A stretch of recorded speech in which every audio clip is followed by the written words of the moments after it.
여러분 안녕하세요. 언제나 여러분과 함께 신중하게 생각을 하면서 성공적인 장기 투자의 길을 함께 동행하고 싶은 생강남 ETF입니다. 간밤에 미국의 증시는 여전히 긴장을 유지하면서 혼조세를 보이며 마무리가 됐는데요.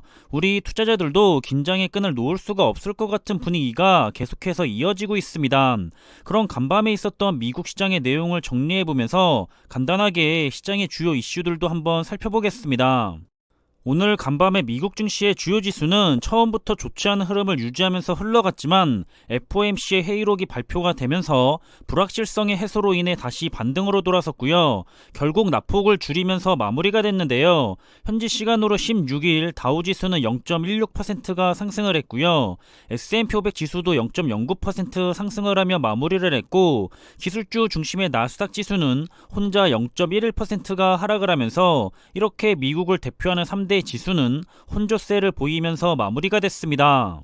산업 전반적인 주요 분야를 살펴보면 간밤에 좋은 흐름을 보였던 분야는 산업재와 소비재, 유틸리티, 기초소재, 그리고 에너지 부분이 좋은 흐름을 가져갔던 것으로 보이고 있고요. 좋지 못한 흐름을 가져간 분야는 특별하게 전부 다 좋지 못했다기보다는 기술주나 통신 서비스, 부동산, 금융 부분 정도가 부분적으로만 좋지 않은 흐름을 보이면서 마무리가 된 모습입니다.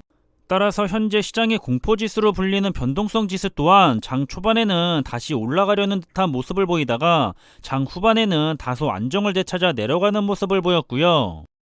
그럼 우선 대표적인 우량한 기술주 기업들의 흐름을 살펴보면 역시나 절반은 상승하고 절반은 하락한 혼잡한 모습을 보였는데요.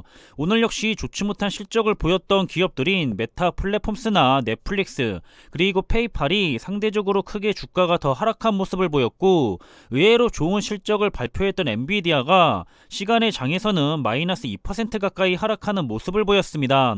그리고 대체적으로 시간의 장에서 다들 하락하는 모습들을 보여주고 있다는 사실을 알 수가 있는데, 따라서 오늘 국내에 상장된 관련된 두 개의 ETF는 하락하는 쪽으로 흐름을 보이지 않을까 하는 예상을 해보고 있습니다.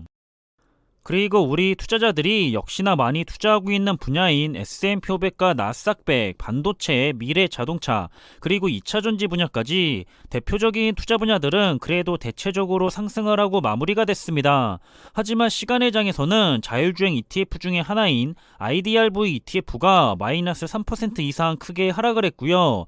마찬가지로 글로벌 2차전지 ETF인 LIT ETF도 정규장에서는 0.36%가 상승을 했지만 시간의 장에서는 마이너스 2.09%가 하락을 하면서 상승분을 도로 반납하고 추가로 더 하락한 흐름을 보였다는 걸 알 수가 있습니다. 다음은 애완산업과 우량주, 바이오와 헬스케어, 그리고 신재생 에너지 테마의 ETF들인데요.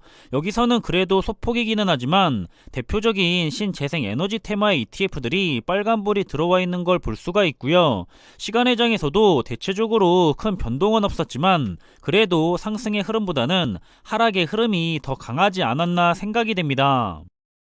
그리고 4차 산업혁명의 기대를 한몸에 받고 있는 분야인 메타버스와 함께 사이버 보안, 클라우드, 인공지능을 활용한 산업 테마, 그리고 게임과 e스포츠 테마의 ETF들인데요. 이 분야들은 오늘 대체적으로 하락장을 받았습니다. 그리고 시간의 장에서도 대체적으로 더 하락하는 모습을 보이고 있었고요. 특히 인공지능과 관련해서 로봇 분야에 투자하는 보추 ETF가 마이너스 5% 가까이 크게 하락을 했고, 사이버 보안 ETF인 버그 ETF도 마이너스 1.5%가량 추가로 더 하락하고 마무리가 된 모습을 볼 수가 있습니다. 다음은 우리 인류에게 매우 중요한 분야로 친환경으로 가기 위한 관련된 테마들과 원유 테마, 그리고 아크 인베스트의 대표적인 각 분야별 혁신 테마 액티브 ETF들인데요. 여기서는 그리드 ETF와 물 테마의 ETF들이 그래도 상승한 모습을 보여줬고요. 그리고 오늘은 ARKK ETF가 하락을 했기 때문에 반대로 ARKK ETF를 공매도하는 ETF인 SARK ETF가 상승한 모습을 보였습니다. 시간의 장에서도 대부분은 큰 반전이 없이 흘러갔지만 물 테마의 ETF인 PHO ETF가 추가적으로 마이너스 4% 가까이 하락한 모습도 눈에 띄는 것 같습니다. 마지막으로 금융과 부동산, 소비재, 산업재 테마의 대표적인 ETF들은 그래도 모든 주요 ETF들이 기분 좋게 상승을 하고 마무리한 모습이고요. 시간의 장에서는 오늘 상승한 폭이 그리 크지는 않았 않았기 때문에 상승값을 그대로 내놓은 ETF들이 눈에 보이기는 하지만 엄청나게 큰 변동은 없었던 것으로 볼 수 있을 것 같습니다. 그리고 현재 오전 국내 시장의 흐름은 매우 좋은 상황인데요. 코스피 지수와 코스닥 지수 모두 전일 종가보다는 크게 상승을 시작해서 흘러가고 있는 모습을 확인해 볼 수가 있고요. 투자자별 매매 현황으로 살펴보면 오늘은 장 초반 개인들만 매도세를 보이고 있고요. 반대로 외국인과 기관 그리고 연기금은 매수세를 보이면서 국내 증시를 상승으로 이끌고 있는 모습입니다. 좋은 출발을 보인 국내 증시도 장 끝까지 좋은 흐름을 유지하면서 잘 마무리가 되길 기대해보고 있고요. 그리고 원달러 환율은 여전히 1200원을 목전에 두고 있지만 조금 하락을 하면서 현재 1197원에 거래가 되고 있는 모습을 볼 수가 있는데요. 따라서 국내에 상장된 환해지가 안 된 해외 추종 ETF들은 환율 하락에 따른 그만큼의 하락세는 볼 수가 있다는 점도 투자에 참고하시면 좋을 것 같습니다. 그럼 간밤에 있었던 시장의 주요 이슈를 살펴보면 간밤에 메타버스의 대장주라고 불리고 있는 로블록스가 좋지 못한 실적을 발표한 영향으로 하루 만에 주가가 마이너스 26%가 폭락한 모습입니다. 이렇듯 현재의 시장은 그동안 미래에 대한 기대감으로 먼저 올라갔던 주가들로 인해서 PER을 높게 가지고 있던 기업들이 많았었는데요. 지금은 실적으로 증명해내지 못한 기업들은 전부 다 도로 그 높았던 PER을 뱉어내고 있는 상황입니다.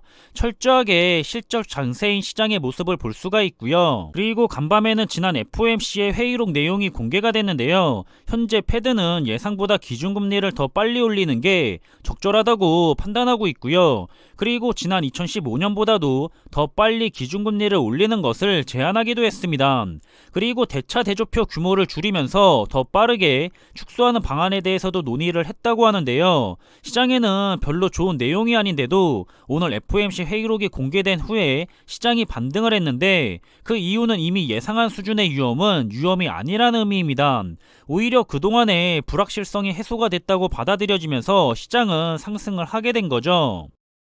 따라서 현재 투자업계의 큰손들은 현금 비중을 높이고 있다고 전해지고 있는데요. 현금 비중이 1년 9개월여 만에 최고 수준인 것으로 설문조사 결과 나타났습니다. 패드의 기준금리 인상을 앞두고 시장의 변동성이 커지면서 방어적으로 대응하고 있다는 분석이 나오고 있는데요. 지금보다 더 하락할 거라는 쪽에 업계의 큰손들은 베팅을 하는 것 같고요. 그래서 기회를 엿보면서 저가 매수를 하기 위한 눈치를 보고 있는 것 같습니다. 언제나 이런 시장의 위기 뒤에는 좋은 주식을 저가에 매수할 수 있는 기회가 항상 함께 자리를 잡고 있죠. 따라서 현재 주가가 가장 큰 폭으로 조정을 받고 있는 기술주 기업들인데요. 지금은 외부적인 요인으로 인해서 주가가 잠시 빠졌지만 결국 다시 기술주 기업들이 탄력을 받아서 상승을 할 수밖에는 없습니다. 우리 미래는 결국 기술주 기업들이 이끌어가기 때문에 그런 건데요. 그렇기 때문에 지금과 같이 시장의 외적인 요인에 의해서 주가가 조정을 받아 하락을 했다면 어차피 사이클은 돌고 돌아 다시 기술주 기업들에게 돌아왔을 때 크게 상승을 하게 되어 있고, 그렇기 때문에 그때그때 계속해서 옮겨다니면서 투자를 하는 것보다는 계속해서 좋은 기술주 종목들에게 투자를 해서 수량만 모아나가면 다음 상승 사이클이 돌아왔을 때 그만큼 좋은 성과를 온전히 가져갈 수가 있다는 사실입니다. 지금을 너무 무서워하거나 걱정하지 말고 수량을 모아나가는 데 집중하길 권해드리고 싶고요.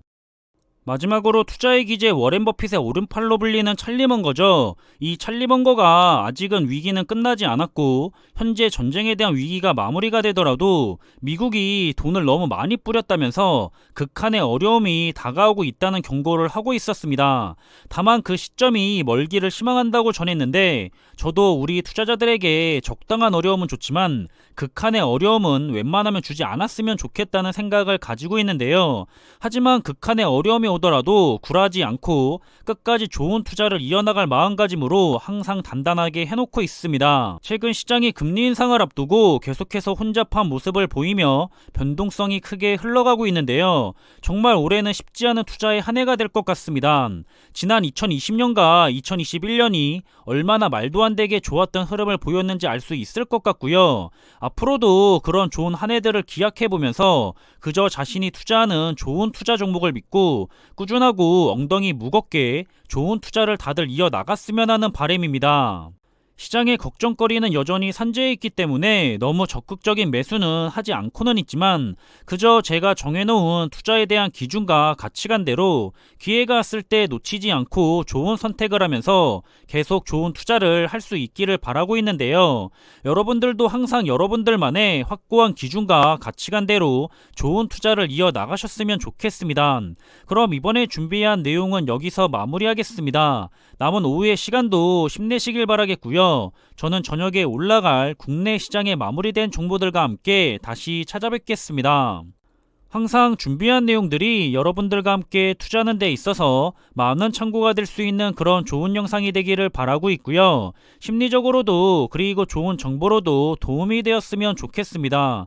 그럼 영상이 도움이 되셨다면 구독과 좋아요 부탁드리고요. 저는 다음에 더 좋은 정보들로 찾아뵙겠습니다. 감사합니다.